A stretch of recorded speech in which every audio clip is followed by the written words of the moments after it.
asalaamaaleykum mbokk yi ñuy seetaan ANACIM moo dikkaat fas yéene leen a baaxee seen xibaar météo donc ginnaaw bi nawet bi jeexee ñi ngi tàmbali yéeg féex ci guddi gi ci daanaka lii ëpp ci réew mi rawatina nag gox yi nga xam ne ñoo féetee ci penku réew mi waaye tamit ci digg bëccëg ñi ngi yéeg tàngoor goo xam ni dafay tar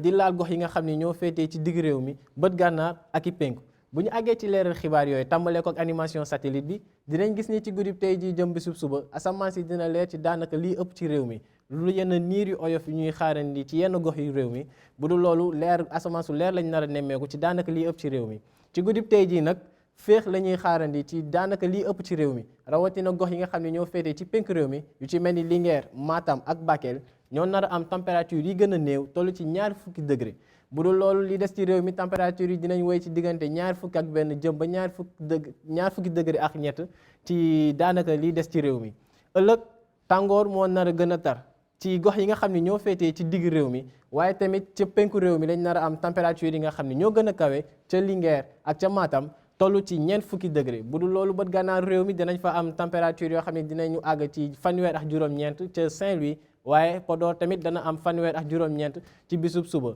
Dakaaru moo nar a gën a féex ci wàllum tàngoor ndax li ñu fay xaarandi du dara lu dul fanweer ak ñaari degré mi température bi nga xam ne moo gën a néew ci bisub suba donc mbokk yi fàttali ni tàmbale naa féex ci li ëpp ci réew mi rawatina gox yi nga xam ne ñoo féetee ci penku réew mi waaye tamit ci dëgg bëccëg dina